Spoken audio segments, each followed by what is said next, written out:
सबसे पहले मैं अपने गुरुदेव के चरणों में सत सत नमन करती हूँ और आपके अपने YouTube चैनल धर्म चक्कर पर आप सभी का स्वागत करती हूँ। मेरे प्यारे देशवासी भाई और बहनों, जिस देश में नारी सुरक्षित नहीं, आए दिन कोई ना कोई बहन बेटी हौसी दरिंदों का शिकार होकर जिंदगी की जंग हार जाती हो, उस देश में शासन, प्रशासन, सामाजिकता और इंसानियत का पतन हो चुका होता है। हिंदू धर्म को मानने वाला ये भारतवर्ष आज उसी मोड़ पर खड़ा हुआ है। इसी में जहां संस्कृति, संस्कार, इज्जत, मान सम्मान, इंसानियत और भाईचारे का पाठ पढ़ाया जाता रहा है, जहां नारियों की पूजा होती रही है, उसी देश में नारियां आज हवसी दरिंदों का शिकार होकर इस धरती से अपना अस्तित्व खोती जा रही है।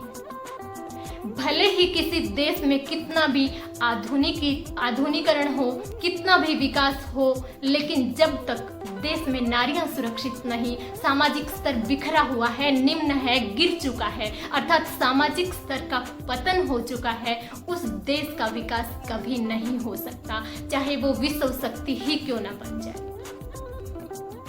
आज देश में आए दिन हो रहे रेप और बलात्कार हमारे समाज में बची हुई सामाजिकता और इंसानियत का परिचय दे रहे हैं। हाथरस रेप घटना के तुरंत बाद बलरामपुर में छात्रा से gang rape, Nirbhaya rape case, Bulandshahr gang rape, Damini rape case, Kathua, Unnao और छोटी छोटी बच्चियों से बलात्कार, न जाने कितनी ही ऐसी घटनाएं जिन्होंने इंसानियत को तार तार कर दिया।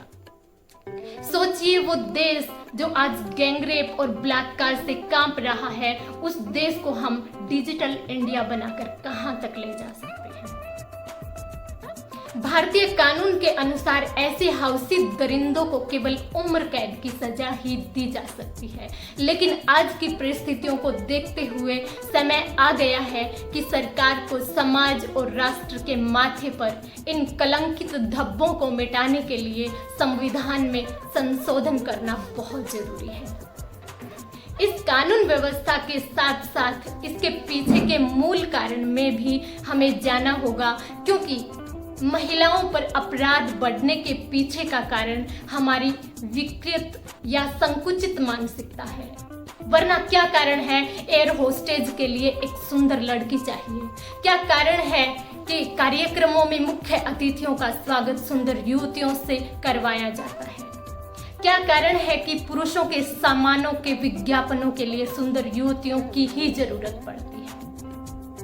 क्या इन सब जगह महिला को केवल दैहिक रूप से नहीं देखा जाता? क्या असभ्य और संस्कृति के विरुद्ध अश्लील फिल्में इसके पीछे का एक कारण नहीं है? आज संविधान में इसके लिए कानून तो होना ही चाहिए। इससे भी ज्यादा जरूरी है कि हमारी मानसिकता सकारात्मक हो, महिलाओं के लिए समाज में मान सम्मान का भाव हो।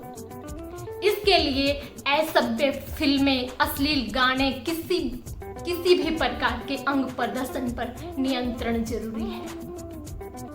जब तक हम इसका बहिष्कार नहीं करेंगे, इनको देखने के लिए बढ़ चढ़कर भाग लेते रहेंगे, दूसरों की बहन बेटियों के पीछे कुत्तों की तरह दौड़ते रहेंगे और सिर्फ अपनी बहन बेटियों की सुरक्षा चाहेंगे, तो हमारा समाज कभी सभ्य नहीं हो सकता।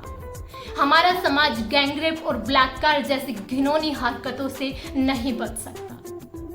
अगर आज हम सच में बढ़ते महिला अपराधों को रोकना चाहते हैं, तो सबसे पहले अपनी मानसिकता को बदलना होगा। असभ्य और अश्लील प्रदर्शन का बहिष्कार करना होगा।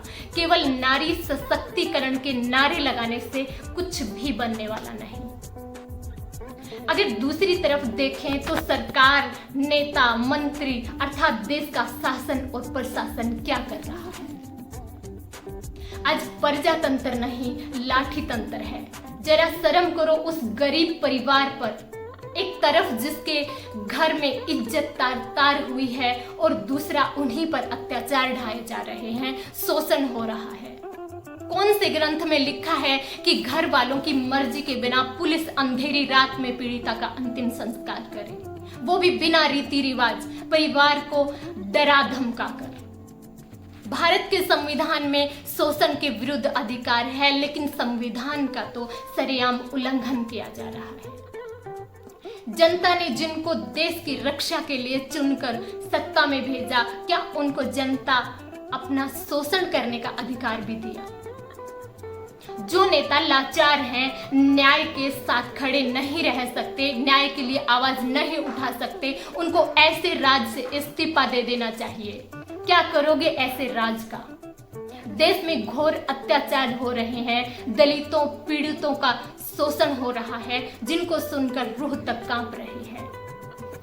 ऐसी स्थिति में जो न्याय के साथ नहीं खड़े, देश की जनता का शोषण होते देख रहे हैं, समझ लीजिए ऐसे निर्दयी नेता सिर्फ अपनी सत्ता और कुर्सी के लालच में अपना पेट भरने के लिए जनता के साथ अन्याय कर रहे हैं।